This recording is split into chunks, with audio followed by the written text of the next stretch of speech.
అందరికీ నమస్తే అండి. Welcome to law saves channel. ఈరోజు ఒక ముఖ్యమైన విషయం, ప్రైవేట్ డిఫెన్స్ అంటే రైట్ ఆఫ్ ప్రైవేట్ డిఫెన్స్ అంటే ఏంటో ఈ వీడియోలో తెలుసుకుందాం. ఎందుకంటే పోలీసు వారు కానీ ఇతర రక్షణ దళాల వారు కానీ ఏంటంటే అన్ని సమయాల్లో అన్ని సందర్భాల్లో అందరినీ కాపాడలేరు. అందుకని చట్టం కొన్ని విషయాలు తెలియజేసింది. ఆత్మరక్షణ కోసం కొన్ని సందర్భాల్లో ఎవరిని చంపినా కూడా తప్పు లేదు, శిక్ష కాదు అనే విషయాలు తెలిసింది. అవి ఏ సందర్భాలు, ఏ సందర్భాల్లో హత్య చేస్తే శిక్ష పడదు, దానికి ఏమైనా నియమాలు రిస్ట్రిక్షన్స్ ఉన్నాయో తెలుసుకుందాం. Let's move into the video. ఎవరైనా వ్యక్తికి ప్రాణహాని, శరీరం పూర్తిగా ఫిజికల్గా బాగా డ్యామేజ్ అవుతుందని భావించినప్పుడు మనం ఎదుటి వ్యక్తి అడ్డగించే ప్రయత్నంలో అకస్మాత్తుగా చంపినా, ఆ వ్యక్తి చనిపోయినా అది సెల్ఫ్ డిఫెన్స్గా పరిగణిస్తారు. ప్రైవేట్ డిఫెన్స్ ఏ సందర్భంలో చేయవచ్చు, దానికి లిమిటేషన్స్ ఏమైనా ఉన్నాయా, చట్టం చెప్పిన ఇంపార్టెంట్ పాయింట్స్ ఈ వీడియోలో చూద్దాం.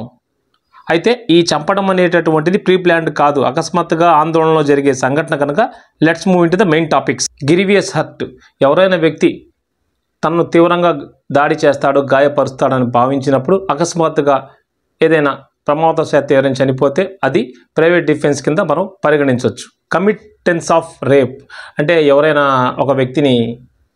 ఒక మహిళని రేప్ చేస్తారని మహిళ భావించినప్పుడు తను కాపాడడానికి కూడా హత్య చేయవలసి రావస్తుంది, అది కూడా తీసుకోవచ్చు. అబ్డక్టింగ్, కిడ్నాపింగ్, ఎవరైనా తను అపహరించుకొని కిడ్నాప్ చేసి ఎవరినైనా ఏమైనా చేస్తారేమని ఒక మహిళ భావిస్తున్నప్పుడు కూడా ఇటువంటి సంఘటన జరగవచ్చు. రాంగ్ఫుల్లీ కన్ఫైనింగ్ అంటే ఎవరైనా వ్యక్తిని బంధించి బాగా చిత్రహింసలకు గురి చేస్తూ ఏదైనా అతను చనిపోయే పరిస్థితులు కల్పించినట్లయితే తనను తాను కాపాడుకోవడానికి ఆ వ్యక్తి ప్రైవేట్ డిఫెన్స్ యూజ్ చేసుకోవచ్చు. ఇది కూడా వర్తిస్తుంది ప్రైవేట్ డిఫెన్స్ కింద. థెఫ్ట్ జరిగే సందర్భంలో కూడా ప్రాణహాని ఉంటే దాన్ని ప్రైవేట్ డిఫెన్స్ చేసుకోవచ్చు. క్రిమినల్ ట్రెస్పాస్, ఎవరైనా మన ఆస్తిలో ప్రవేశించి దాడి చేసి మనల్ని గాయపరిచి మనల్ని చంపుతారేమో, ఏమైనా చేస్తారన్న భయంలో ఏదైనా చేసినప్పుడు అది కూడా ప్రైవేట్ డిఫెన్స్ కింద, రైట్ ఆఫ్ ప్రైవేట్ డిఫెన్స్ కింద పరిగణించవచ్చు. ఇకపోతే ఈ ప్రైవేట్ డిఫెన్స్ కొన్ని సందర్భాల్లో కోర్టు కన్సిడర్ చేయదు. ఎందుకంటే ఎవరో చెంపదెబ్బ కొట్టారని చెప్పేసి కత్తితో పొడిచి చంపడం అనేది ప్రైవేట్ డిఫెన్స్ కింద రాదు. ఐపీసీ చాప్టర్ 4లో సెక్షన్ 96 to 106 దీని గురించి వివరించడం జరిగింది. ఇప్పుడు భారతీయ న్యాయ సంహితలో సెక్షన్ 34 to 44 గురించి చెప్పబడ్డాయి.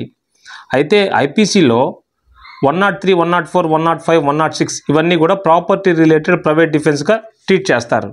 ముఖ్యంగా ఈ ప్రైవేట్ డిఫెన్స్ అనేది ప్రాపర్టీ విషయాల్లో కానీ ఫిజికల్గా ఏదైనా ప్రమాదం జరుగుతుందని తెలిసినప్పుడు దాన్ని మనం రైట్ ఆఫ్ ప్రైవేట్ డిఫెన్స్ కింద పరిగణించవచ్చు. అయితే కొన్ని గ్రౌండ్స్ కూడా దానికి చెప్పారు, లిమిటేషన్స్, అవి మనం తెలుసుకున్నాము.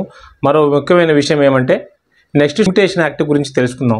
లిమిటేషన్ యాక్ట్ అంటే ఏంటంటే ఒక కేసు వేయాలంటే ఏదైనా టైం పీరియడ్ ఉందా, లాస్ట్ డేట్ ఉందా అన్నట్లుగా. అంటే ఒక కేసు వేయడానికి టైం పీరియడ్ ఉంది, ఎన్ని సంవత్సరాల్లోపు వేయాలి, ఎప్పుడు వేయాలి, ఆ టైం దాటితే ఆ కేసు నిలబడదా అనే అంశాలు లిమిటేషన్ యాక్ట్లో క్లియర్గా చెప్పబడ్డాయి. ఆ లిమిటేషన్ యాక్ట్ అనేది కూడా మనం తెలుసుకుందాం. వీడియో లెంతీ అవుతుంది ఫ్రెండ్స్, కనుక షార్ట్గా సింపుల్గా విషయాన్ని తెలియజేశాను. If you are liking more, continue my videos with more time. So మీరు ఇంట్రెస్ట్ చూపించినట్లయితే నేను ఎక్కువగా వీడియోలు చేయడానికి ప్రయత్నిస్తాను, అంటే లాంగ్ వీడియోస్. ఈ వీడియో నచ్చినట్లయితే లైక్ చేయండి, షేర్ చేయండి, సబ్స్క్రైబ్ చేయండి, నలుగురికి ఈ విషయాన్ని తెలియపరచండి. నెక్స్ట్ వీడియోలో లిమిటేషన్ యాక్ట్ గురించి తెలుసుకుందాం. Thank you for watching.